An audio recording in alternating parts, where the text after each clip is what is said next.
Hi, this is Bill Kanter with Complete Estate and Retirement Planning in Skokie, Illinois.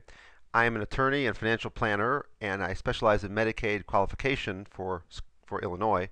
And today I'm doing this short video about how to qualify a married couple for Medicaid benefits so that the state of Illinois can pay for a spouse who has to be in a nursing home. So we're talking about how to qualify for Illinois Medicaid and keep your estate. First thing I want to point out is that Medicaid is different than Medicare.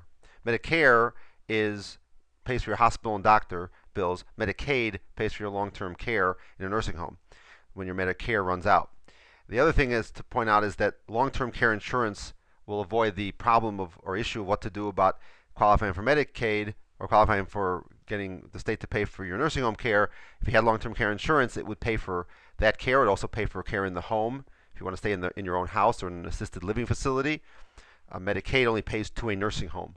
So long-term care insurance is a much better way to go if you can qualify, if you're young enough, and you can call my office for more details about that. Basic Medicaid qualification for a married couple in Illinois. And then we're going to see a case, an actual case design that we did. The community spouse is the spouse that's healthy, that does not need Medicaid, and the spouse that needs Medicaid that's in the nursing home is called the institutionalized spouse, or IS. So the community spouse, CS, and institutionalized spouse, IS. The institutionalized spouse, like any person qualifying for Medicaid, has to be over 65, a U.S. citizen, in need of care. Their income has to be less than the private pay cost of a nursing home. So if the nursing home cost is $6,000 a month and the person, the institutionalized spouse, from investments or pension or things he has is $8,000 a month, he's not going to qualify. Medicaid is going to say use your money. You have plenty of money. But unlike when you're not married, if the institutionalized spouse is married, some of the income can be shifted to the community spouse for the community spouse to live off of. So that's a good thing to know. The community spouse is also allowed what's called the community spouse resource allowance of $109,560. That's the amount of money that the community spouse can keep. The amount of assets above that have to be used for the institutionalized spouse's care in the nursing home before Medicaid will kick in the money and pay for it. And the institutionalized spouse, his or her assets have to be less than $2,000, just like a single person.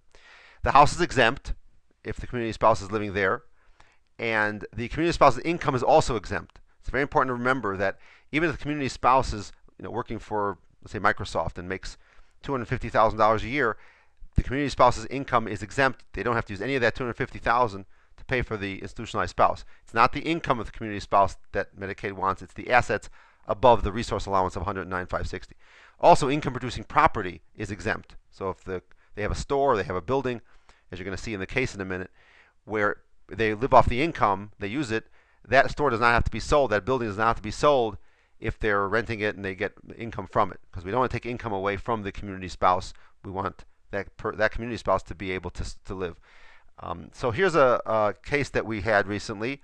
Sam and Lisa have been married for over 50 years.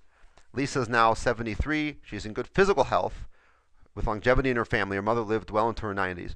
But she has Alzheimer's, so she's what's called a wandering risk. She can't be left alone in the house. Sam is older. He finds it difficult to take care of Lisa, but worries that if Lisa goes into a nursing home at $6,000 a month or over $70,000 a year, and that goes up every year, and lives a long time, it's going to eat up all their money. So he was keeping her at home, not giving her the care she needed, while he was worried that if he put her in the nursing home, they would use up a lot of the money over the many years she might be there. Here are their assets. They have a house worth $400,000 and no mortgage. They have cash or in bank accounts and CDs of $300,000. And they have this building, this store that they rent out, the store and the apartments above it, and the building is worth $700,000. So their entire estate is worth $1.4 million.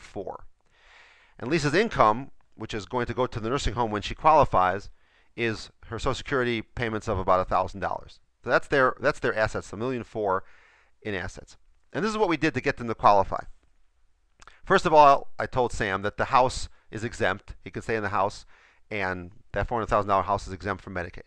Second, the building is exempt because it produces income for Sam to live on, and income-producing property is exempt from Medicaid.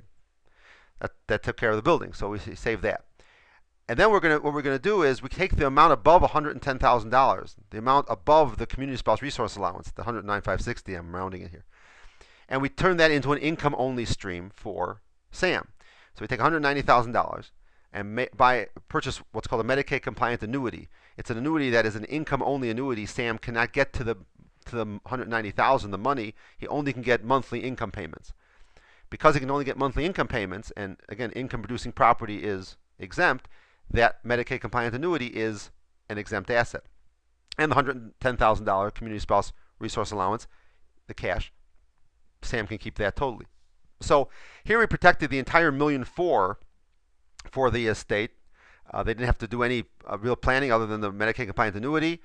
And when I told this to Sam, he said that's great. He was able to admit Lisa right away into the nursing home. She's able to get the care he needs, and Sam and the kids know that they will not have to spend any money on Lisa's care in the nursing home. Medicaid, state of Illinois, paid for. They're still paying for that. That's a simple case design. There are many strategies we can use to qualify, but this is one that we did.